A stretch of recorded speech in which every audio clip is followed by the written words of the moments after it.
नमस्ते दोस्तों, मैं प्रवीण कुमार मंत्र साधना चैनल में आप सबका स्वागत करता हूं।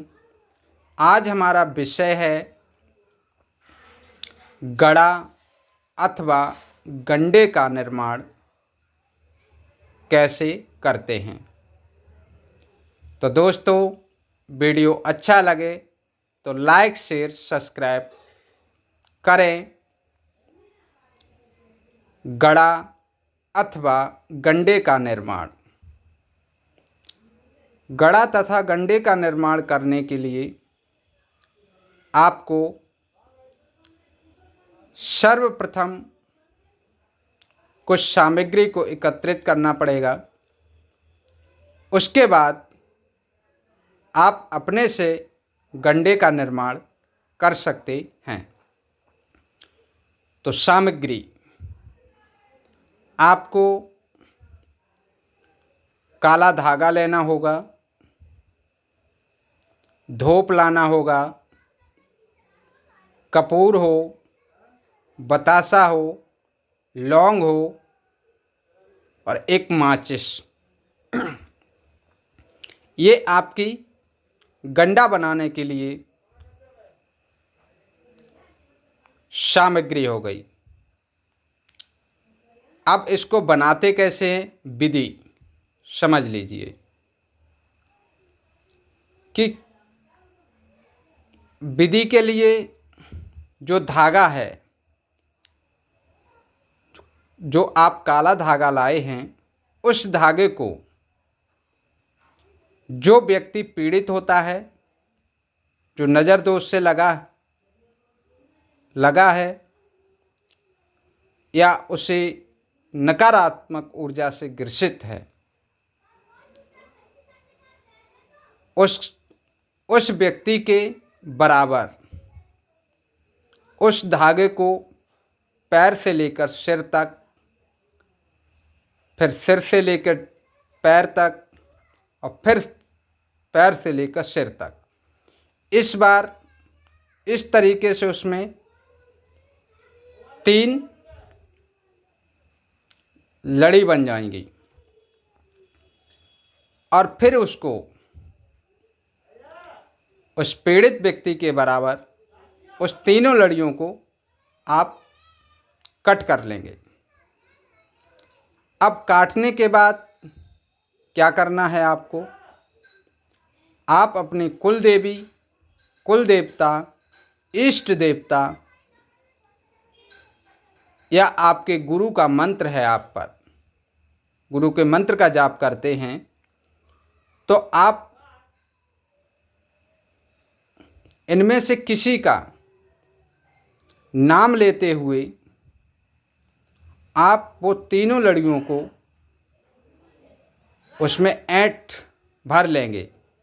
ऐंठ मतलब उसको बट लेंगे और बटने के बाद हाथों से बटने के बाद उसमें ऐंठ भर जाएगा। और जब ऐंठ भर जाए तो आप क्या करेंगे, उसे आप कुल देवी, कुल देवता, इष्ट देवता या अपने गुरु के मंत्र का जाप करते हुए उस धागे में जो आपने 3 लड़ियाँ ली हैं और उसको ऐंठ लिया है, उसी में अपने कुलदेवी, कुलदेवता, पितृदेवता, वो इष्ट देवता और गुरु के मंत्र का जाप करते हुए उसमें 3, 5, 7, 9, 11 जब आप गांठी मारेंगे, जैसे 3 बार अगर आपको गांठी मारना है तो पहले अपनी कुलदेवी, कुलदेवता का नाम लेते हुए उस पर फूंक मारेंगे और गांठी मार देंगे धागे पर, फिर गांठी मारेंगे, फिर फूंक मारेंगे, फिर फूंक मारेंगे, फिर गांठी मारेंगे। इस प्रकार से जितनी बार आप गांठी मारते हैं उस धागे में मतलब 3, 5, 7, 9, 11 उतनी ही बार आपको अपनी कुलदेवी, कुलदेवता, इष्ट देवता और गुरु के मंत्र का जाप करना होगा। इस प्रकार से आपने गांठी मार दी। आपका जो गड़ा अथवा गंडा है ये बनके आपका तैयार हो गया। अब इसका प्रयोग करने की विधि। प्रयोग कैसे करेंगे? तो सर्वप्रथम इस गंडे को आप जल में धोएंगे, फिर गंगा जल में धोएंगे और अपने पूजा स्थल पर इस गंडे को कच्चे दूध में डालकर रख देंगे। जिस स्थान पर आप पूजा स्थल है आपका या पूजा स्थान पर पूजा करते हैं, कच्चे दूध में डाल के इस गंडे को रख देंगे। उसके दूसरे दिन इस गंडे को बढ़िया से पहले जल से धोएंगे, फिर गंगा जल से धो करके उसके बाद इस गंडे को जो आप कपूर, बतासा, लौंग लाए हैं उसको किसी प्लेट में या कटोरी में डालकर पहले कपूर को डालेंगे, फिर बतासा डालेंगे और फिर लौंग डाल देंगे और इन तीनों सामग्री को आप जला देंगे। कपूर में लगा देंगे, आग जलने लगेगी। उसके बाद इस गंडे को लेंगे, आप उसके धुआं में इस गंडे को दिखा देंगे। इस गंडे को धुआं लगा देंगे और लगाते हुए यह भावना करना है, यह निवेदन करना है अपनी कुलदेवी, कुलदेवता, इष्ट देवता से या अपने गुरु से निवेदन करना है कि मैं इस गंडे व गड़ा को मैं सुरक्षा के रूप में धारण कर रहा हूँ और आप आएं और अपनी कृपा दृष्टि हम पर बनाएं और मुझे सुरक्षा कवच प्रदान करें। यह भावना आप करेंगे, करते हुए अपनी कुलदेवी, कुलदेवता और इष्ट देवता और अपने गुरु से निवेदन करेंगे तो मुझे पूर्ण विश्वास है आपको सुरक्षा प्राप्त होगी।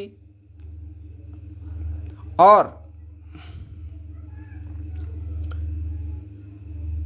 लेकिन यह गंडा आप धारण तब करना जब आप किसी जैसे नज़र दोष, नकारात्मक ऊर्जा आपके पास न हो। अगर आपके पास नज़र दोष है, नकारात्मक ऊर्जा है, इस गंडे को धारण करेंगे तो आपको लाभ नहीं मिलेगा। हो सकता है कि परेशानी और बढ़ जाए। तो इसलिए उस नज़र दोष से बचने के लिए, पहले नज़र दोष को दूर करने के लिए, नकारात्मक ऊर्जा को दूर करने के लिए आपको पहले जल में नमक डालकर शनिवार या मंगलवार को 3 बार स्नान करना है। जैसे मान लो शनिवार को कर रहे हैं तो एक शनिवार हो गया, फिर दूसरा शनिवार आएगा, फिर शनिवार को कर लो, फिर तीसरे शनिवार को कर लो। उसमें स्नान करना है जल में नमक डाल के। आपके पास जो नज़र दोष होगा, नकारात्मक ऊर्जा हो गई, वो रिमूव हो जाएगी और आप स्वच्छ हो जाएंगे। और उसके बाद आप इस जो आपने अपने से गंडे तथा गड़ा का निर्माण किया है, इसको आप धारण करेंगे तो आपके नज़र दोष से, नकारात्मक ऊर्जा से आपकी कुलदेवी, कुलदेवता और आपके इष्ट देवता और गुरु की कृपा से आपको सुरक्षा प्राप्त हो जाएगी। तो दोस्तों, वीडियो अच्छा लगे तो लाइक शेयर सब्सक्राइब अवश्य करें। Thank you.